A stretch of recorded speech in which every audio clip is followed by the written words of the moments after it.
Assalamualaikum warahmatullahi wabarakatuh. Salam sejahtera buat kita sekalian.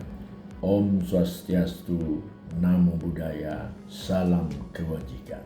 Shalom. Dengan penuh kerendahan hati, saya perkenalkan diri saya, James Fitzgerald Siu. Saat ini saya sebagai ASN di Universitas Samratulangi, Manado pada Fakultas Kedokteran, yaitu sebagai staf pengajar atau dosen di bagian ilmu kedokteran forensik dan mediko-legal, di mana secara bersamaan saat ini saya juga mengemban tugas sebagai sekretaris bagian ilmu kedokteran forensik dan mediko-legal Fakultas Kedokteran Unsrat Manado. Sehubungan dengan keikutsertaan saya sebagai peserta Serdos Smart 2025, saat ini saya akan memaparkan tentang pernyataan diri dosen dalam unjuk kerja Tridharma Perguruan Tinggi yang dikenal dengan PDD UKT-PT, di mana sesuai mission statement saya, yaitu saya memprioritaskan pada bidang pendidikan dan pengajaran dengan memakai metode DIA, Delivery, Interaction, dan Assessment, tentunya tanpa mengesampingkan bidang penelitian dan bidang pengabdian pada masyarakat.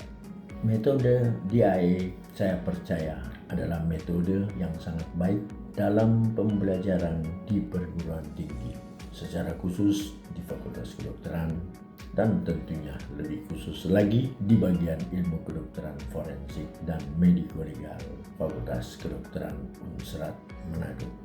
Cuplikan video saya saat ini tentunya disesuaikan dengan RPS pada mata kuliah ilmu kedokteran forensik dan mediko-legal Fakultas Kedokteran Unsrat Manado di tingkat kepanitraan klinik Madya dengan kode mata kuliah PDR 5100.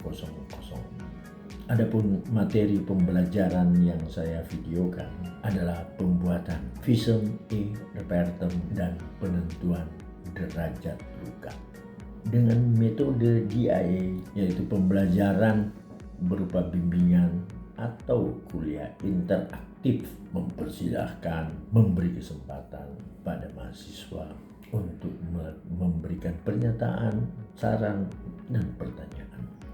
Kuliah ini diselenggarakan kepada para koas yang sedang menjalani kepanitraan klinik Madya di bagian kedokteran forensik dan mediko-legal yang dilaksanakan pada hari Jumat tanggal 11 Juli 2025 bertempat di ruang rapat atau di ruang bimbingan koas bagian kedokteran forensik instalasi Kamar Jenazah RSUP Prof. R.D. Kanto, Manado.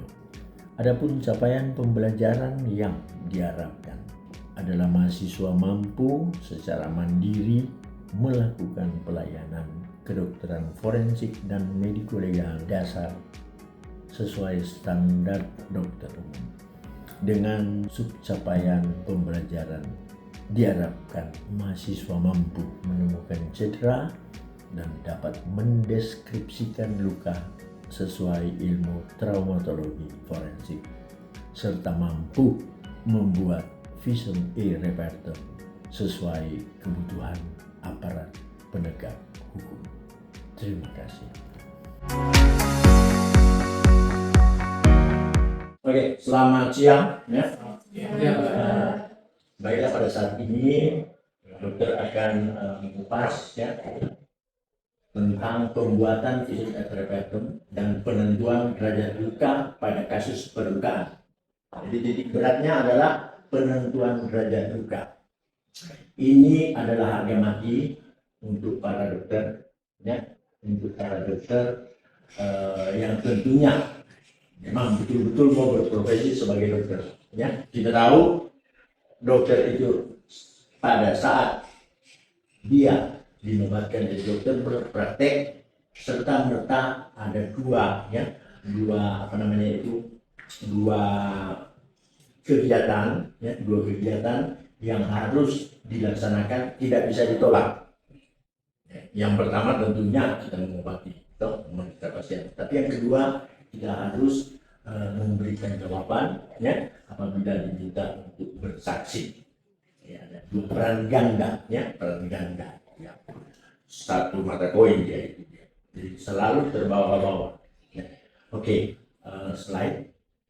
Ya, lihat bantuan yang diberikan oleh dokter ya dalam hal memberikan kesaksian, yaitu memberikan alat bukti baik berupa surat atau nanti di pengadilan. Yang paling sering yaitu tentunya visum et repertum. Dan ingat, memberikan keyakinan kepada hakim.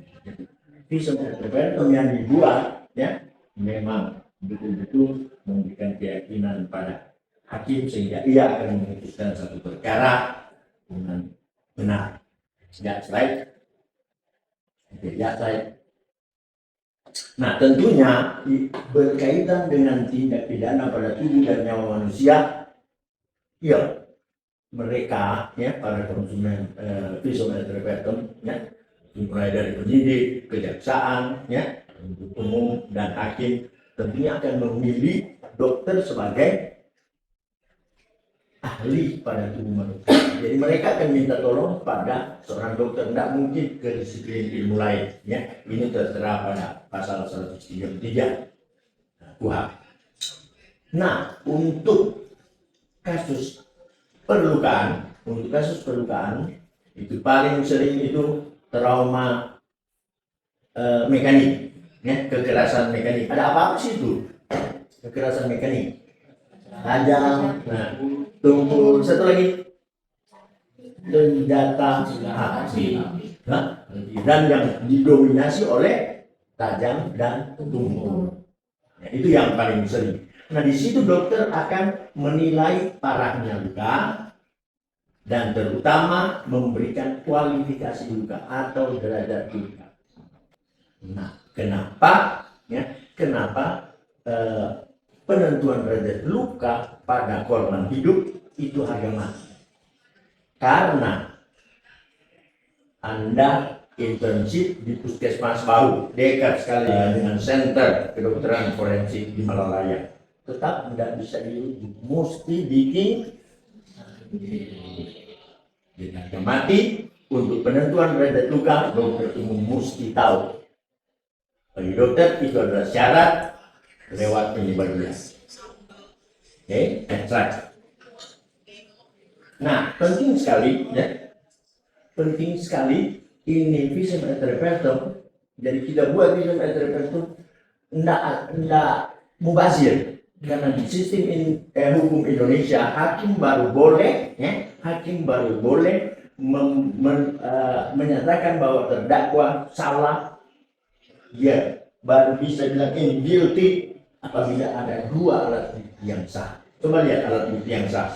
Right? Nah, alat bukti yang sah itu pada 184 KUHP ada keterangan saksi, ahli, surat, petunjuk, dan keterangan terdakwa. 4 di atas pasti diwakili oleh visum et repertum. Malahan yang di bawah itu juga diwakili oleh visum et repertum. Dalam hal ini visum et repertum psikiatri. Jadi sudah tidak salah lagi bahwa visum et repertum adalah alat bukti yang sah. Sudah satu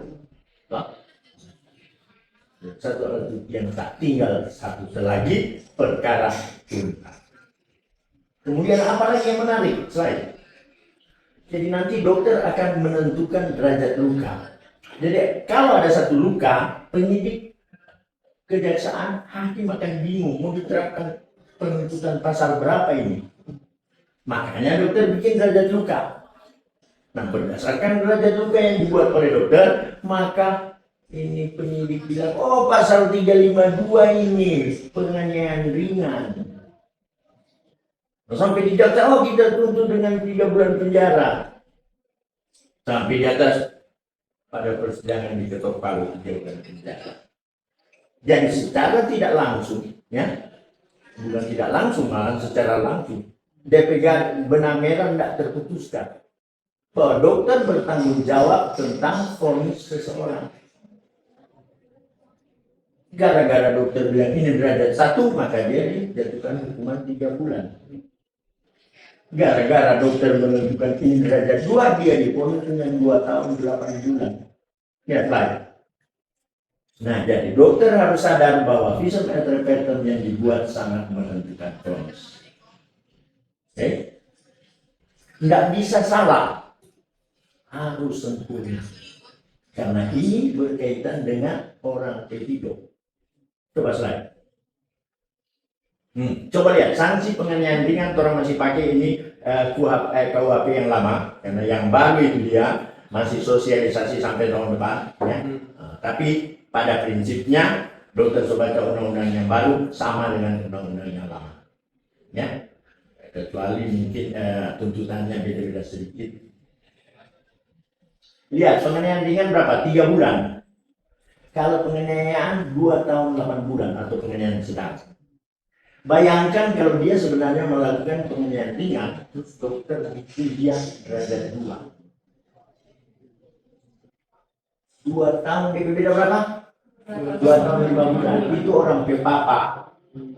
Itu orang suami. Dia mesti hidupkan DP anak. Dia harus nafkahi DP istri.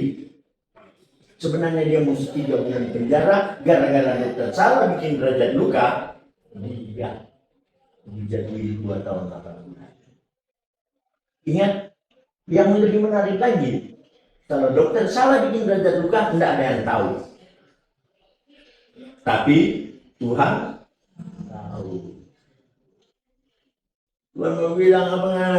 Fridus, mentang-mentang mengenai Birman itu yang melakukan bikin derajat keseringan, mentang-mentang mengenai saudara itu yang yang korban bikin berat derajat. Itu semua Tuhan tahu. Nah, di sini visum et repertum berkaitan dengan aspek moral yang tinggi. Oke, slide. Sebelum masuk pada penentuan derajat luka, ingat dari medis, kedokteran mengenal cuma derajat 1, 2, dan 3. Tidak mengenal ringan, sedang, berat. Di sebelah ada pengenaan ringan, sedang, dan berat. Jadi nanti dokter bikin derajat 1, orang compare jadi penganiayaan ringan. Biasa toh di kedokteran bikin derajat untuk maksud tertentu. Di opsana atau di bedah sana ada gradasi atau grade service toh. Kenapa sampai ada 5? Karena tiap-tiap grade itu ada beda dalam hal penanganan.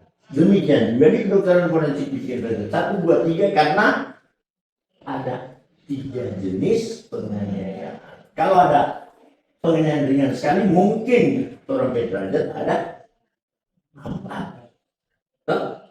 Ini jadi orang 3 sebelah. Orang cari derajat 1, derajat 2 atau derajat 3 dari aspek medis. Tidak berat buat dokter. Nah itu ilmunya dokter. Orang tidak disuruh cari penganiayaan. Oke? Saya. Nah, orang lihat lanjut. Kalau orang intip di bagian itu, penganiayaan ringan ada di pasal 352. Bunyinya luka yang tidak menyebabkan halangan dalam menjalankan pekerjaan jabatan. Dia 3 bulan. Selesai. Nah, kemudian penganiayaan atau dikenal dipakai sehari-hari sebagai penganiayaan ringan itu pasal 351 ayat 1, luka yang menyebabkan penyakit atau halangan dalam menjalankan pekerjaan jabatan pimpinan untuk sementara waktu. Sanksinya 2 tahun 8 bulan. Ya, ketiga, penganiayaan berat yaitu penganiayaan yang dilakukan sesuai pasal 90. Apa pasal 90? Luka yang tidak dapat diharapkan sembuh dengan sempurna, menimbulkan bahaya maut, terus-menerus tidak menjalankan pekerjaan jabatan penyakit, hilang panca indera, kudung itu putus, ya, lumpuh, gangguan daya pikir lebih dari 4 minggu. Dalam undang-undang hukum pidana yang baru ada tambah 1, ya, gagal untuk melakukan hubungan seksual dalam melaksanakan hubungan seksual. Jadi ada 8, jadi ada 9 kali. Gugur dan matinya kali. Nah, dalam menentukan derajat luka, kalau kita di puskesmas, rumah sakit, datang korban, dimintakan visum et repertum, kita berbeban atau bertugas untuk menentukan derajat luka, cari dulu ini 8 item. Nomor 9, gagal atau tidak bisa melakukan hubungan seksual. Cari ada atau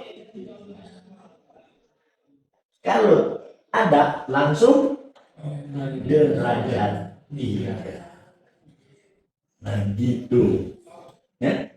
Jadi lebih dulu cari ini, ada enggak yang kita bisa evaluasi. Oke? Kalau tidak ada, berarti dia 1 atau 2. Nah, Dr. Jaya, pakar forensik nasional, memberikan kriteria untuk menentukan derajat 1 dan 2. Di tiap center ada kriterianya, tapi dokter lebih memilih kriteria yang diajukan Dr. Jaya pada seminar visum et repertum yang terakhir kali setelah itu yang dilakukan oleh PDFI. Memang selamat, tapi tetap masih up to date karena acuannya adalah yang baru pun sama. Oke, slide. Dia kasih nih, ya sudah ini sudah. Ya, slide. Nah, dia kasih ini 3 kriteria. Oke. Mutlak perlu penanganan dokter atau enggak? Ingat, kriteria untuk dibuat ini untuk mempermudah dan untuk menseragamkan. Jadi kalau pakai 3 kriteria ini, ya, diharapkan ada 10, sama-sama periksa pasien yang sama-sama memberikan atau menghasilkan derajat luka yang sama.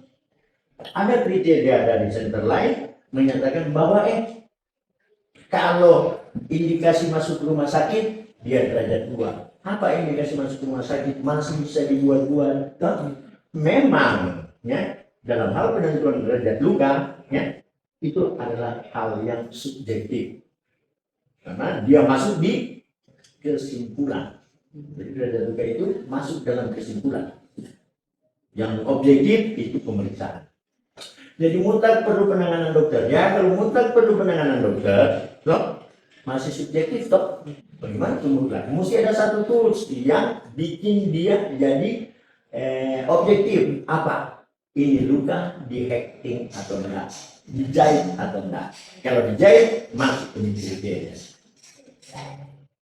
Kemudian apakah ada fungsiolesa? Apa itu fungsiolesa? Gangguan atau penurunan fungsi apa? Fungsi ginjal, fungsi gerak, ya, untuk bergerak. Jadi kalau ada orang dipukul di telinga, jangan lupa tanya, Om, masih boleh bergerak di telinga? Iya. Tidak. Dok, kenapa? Nah, gerakan telinga bukan fungsi gerak. Jadi yang termasuk untuk mencari fungsiolesa, masih bisa menunduk, masih boleh paling kiri, angkat tangan, turun kaki, lipat siku. Dan yang terakhir, cek jumlah dan kualitas luka. Walaupun sudah Dr. Jaya sudah coba susun 1, 2 itu objektif sekali, dia juga tidak dapat menghindari hal yang subjektif. Ya. Tapi itu memang keterampilan juga dokter. Cek jumlah, kalau jumlah memang objektif. Toh cuma mau itu 1 luka, 2 luka, atau 3 luka. Kualitas luka. Apa itu kualitas luka? Berapa kali kesempatan jam 5 itu pulang? Berapa kesempatan itu juga terjadi? Contoh, pada daerah dahi terdapat 1 buah luka dan pada daerah belakang kepala 1 buah luka. Ada berapa luka? 2. Tapi dokter rekonstruksi, pukul dari dahi kena di dinding. Itu dihitung 1 kesempatan. Oke, jatuh terguling-guling di tangga. Loh? Banyak luka, melingkar badan, itu dihitung 1 kesempatan. Khas juga tabrakan lalu lintas. Loh?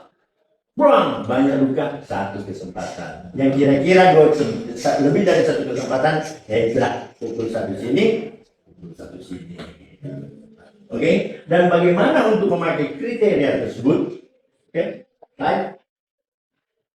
Jika ada satu kriteria yang orang temukan, dia derajat. Cari-cari tidak ada yang orang temukan. Tidak ada muncul desa. Luka pun tidak ada. Apalagi mau di-acting. Atau luka cuma satu. Dan tidak perlu di-acting. Oke? Coba. Pada daerah pipi kiri. Terdapat satu buah luka. Lecet. Satu buah luka lecet. Berukuran 4 kali 3 cm. Derajat berapa? Nah, pada daerah pipi kiri terdapat satu buah luka lecet berukuran 4 kali 3 cm. Derajat berapa? Ya, satu. Nah, di sini kita terjebak. Oh, C ini. Derajat 2 dia. Kenapa? Tidak bisa buka mulut. Berarti ada apa? Ada unsur desa. Jangan lupa ditanyakan. Oke? Nah, gitu. Oke. Saya ini satu. Ya, saya terus. Nah, kira-kira ini dari berapa?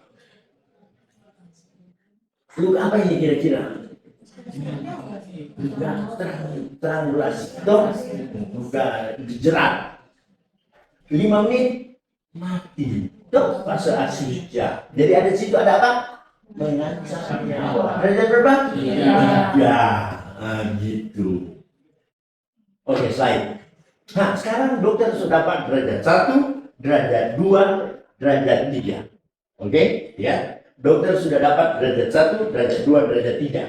Untuk menulis dalam visum et repertum, kalau cuma tulis derajat 1, penyidik mau tanya ada berapa derajat ini dokter punya.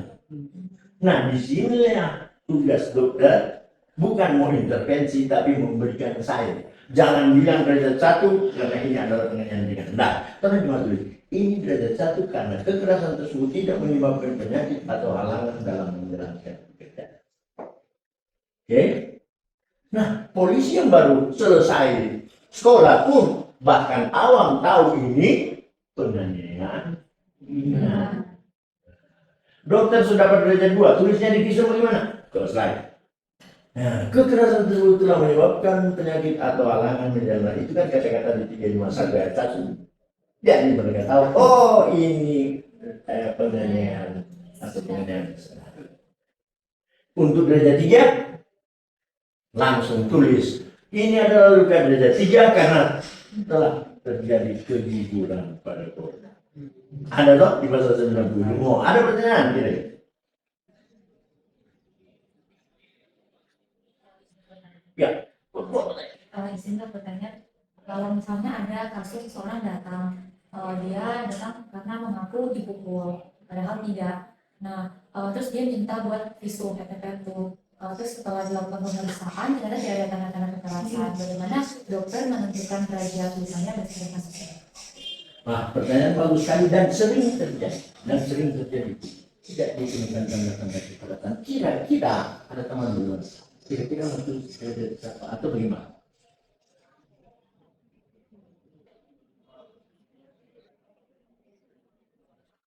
Kalau bagi 3 kriteria derajat berapa? Derajat 1 loh. Kenapa? Luka tak perlu di-acting. Unsur desa enggak. Toh apalagi luka bukan cuma lebih dari 1. Kalau jumlah luka mesti lebih dari 1. Itu kriteria yang ketiga, lebih dari jumlah luka lebih dari 1 dan lebih dari 1 kesempatan. Ini satu pun tidak ada. Jadi untuk memakai kriteria tersebut, kalau ditemukan 1 saja derajat 2. Kalau tidak ditemukan derajat 1. Nah, dokter tulis tentu derajat 1 toh. Ancaman hukumannya 3 bulan penganiayaan ringan. Sedangkan tidak dipukul. Benar atau tidak? Dokter itu. Nah, tuh. Nah, bagaimana? Jadi tidak mau tulis ada tanda. Ada bagaimana dari derajat? Kalau ini tidak pukul. Kalau tulis derajat 1, kalau tidak pukul pasti salah dokter. Gimana? Tidak ditemukan tanda-tanda kekerasan, sebenarnya itu bukan sebenarnya, itu ditulis dalam pemberitaan harus disimpulkan. Tidak, bukan derajat, tidak termasuk derajat. Dokter mengerti, tapi ingat, kalau kita ditimpa ini penganiayaan atau tidak?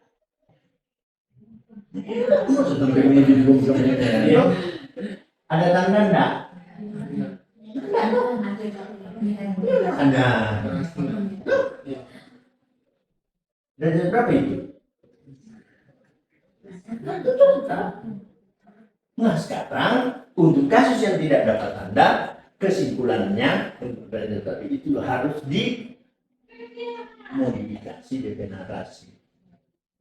Baru bisa mewakili dua keadaan tersebut, dipukul tapi tidak ada tanda atau memang betul-betul tidak dipukul. Bagaimana? Apabila benar telah terjadi kekerasan pada korban, maka tidak ditemukannya tanda kekerasan termasuk derajat.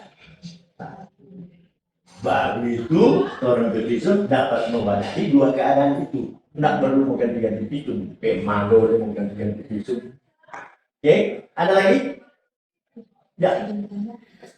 Izin dokter, misalnya ada kasus di mana dokter ragu-ragu apabila luka pada korban ini harus dihektim atau tidak, atau ada kasus di mana luka pada korban ini disebabkan karena sekali pukulan atau lebih. Betul kan. Ini juga pertanyaan bagus dan sering terjadi. Dokter ada dapat luka. Aduh, mau hektim atau enggak ini? Enggak berdarah kuat, cuma kecil. Sudah pakai hektim, cuma itu enggak perlu simpan dia tuh. Pakai di lemari, sampai di lemari ada mustistomektik. Aduh, balik ulang. Ingat, ya.